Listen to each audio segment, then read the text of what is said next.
How's everyone doing today? So, recently, the wife and I, we read through a book, Factfulness by Hans Rosling. Hans Rosling? I don't know. Much respect to the guy. He passed away as the book was being published, and his wife and daughter finished doing the writing, and they ended up publishing the book. And it's a wonderful read. Their names are Ola and Anna. It might be Anna. They are from Sweden, so if I'm mispronouncing that, apologies. It's a wonderful read, very well written, and it gives a different perspective to those of us who might be a little more cynical. We might be a little world weary, frustrated, or pessimistic. The subtitle is 10 Reasons We're Wrong About the World and Why Things Are Better Than You Think. Oh, that's out of focus. What I liked most about this book was how positive it was. I really liked how every time it would ask you a question, what do you think about this condition of the world? I was proved wrong multiple times. The way I was viewing the world was a much more pessimistic view than what's presented here. And it's not just anecdotal sentences that he's throwing out, like, oh, it's better because of this. He cites every claim he makes. There are research links and study links throughout the entire text. And it's very uplifting to read through. So, what exactly does he cite? What does he cover? Can I say they? It was a group project, right? Let's say they. You know, wife and daughter helped as well. So, what do they cite? What do they cover? The first establishment is to show that the world isn't made up of haves and have-nots. It's not that simple. There's not just the first world and the third world, but you're getting closer to an idea of how he classifies things. They classify things, excuse me. The book establishes an organizational system of 4 different levels, and these are economic levels, what a specific family might bring in monetarily every day. And that's how he organizes the world. So there's level 1, where you make $3 or less a day, right? And you have to support a family, yourself, etc. on that. Level 2, I believe, was $16 a day. And each level roughly doubles or quadruples. So the next level, level 3, you have to bring $30 in a day. And then level 4, correct me if I'm wrong, was more than that. So let's just say roughly $60 a day. And maybe I have that backwards. Maybe it was 32 on level 4 and then it scales downward. The point of all that was that level 1, for example, how you get water in a society, you might have to walk a few miles and uncover the hole in the ground where there's just like a board over the hole and fill your buckets of water and then carry them back a few miles to your, I don't want to say hut, but your meager home establishment. And level 2, there's probably a well nearby. By the time you get to level 3, you have running water, but it's like a spigot of some kind, whether it's in your own individual home or it's shared amongst, say, an apartment building, or it's in the town center.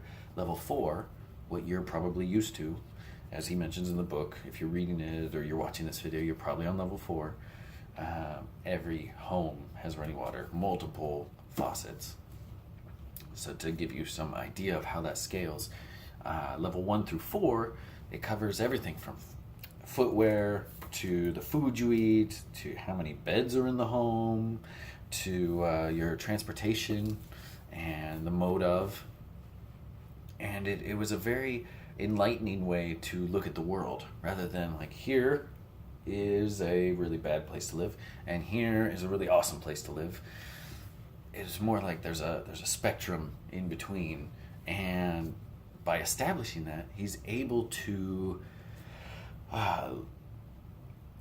illustrate where people are located on that scale in the world. The the wonderful thing is that, let's see if I can show you this graph here. So here you have level 1, 2, 3, and 4, and different ways of people living. It shows how the population is distributed on those different levels. So the majority of people in the world right now are on level 2, then level 3, but like most distributions, most Bell distributions, right? You've got most people in the middle. So the people on level 1 and in level 4 are actually the least numerous than those who are, say, in level 2 and 3. Then he breaks it down for geographic location and gives a projection for where they'll be in the year 2040 based on the trends that he explains in the book from a few hundred years ago all the way to now. Things have gotten amazing, which I'll go into in the very near future. So right now most people are on level 2. In 20 years, it's almost 2020 at the time of this recording, most people will be on level 3. And even less people will be on level 1. Way to go, humanity. So he, in the book, covers many different areas of improvement over time, including access to water, access to mobile phones, electricity coverage, child cancer survival rates, the number of girls in school, new music being produced, women's right to vote, the amount of democracy in the world, internet access, literacy. He talks about all of these different measurements of human wellness and human treatment in the world, and living conditions, and how they have improved as time goes on. Things are actually measurably much better than we tend to think about. Again, we think of things in terms of haves and have-nots, but really there's some people over here that maybe don't have quite as much as the people in the middle, as these people closer to the high end, or as us watching this video. We're doing well. And now that I think about it, now that I'm looking at this graph, I think $32 plus a day gets you to level 4. So sorry about that. I misrepresented the facts there. If you want to understand how uplifting, how much of a positive trend this book will put on your day, read it. Factfulness. 10 reasons why things are way better than we're thinking of. It will help your pessimism.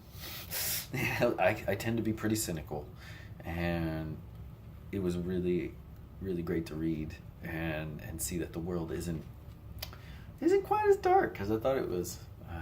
It makes me more hopeful for the future. It makes me think that we're doing some things right, and we should keep doing those things, keep helping people, keep improving the state of the world, because we're all capable of that. My final thought on the book was my favorite graph in the book.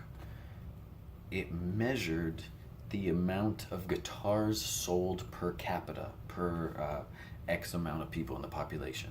So as population grew and guitar sales grow, you're able to see that leisure time grows.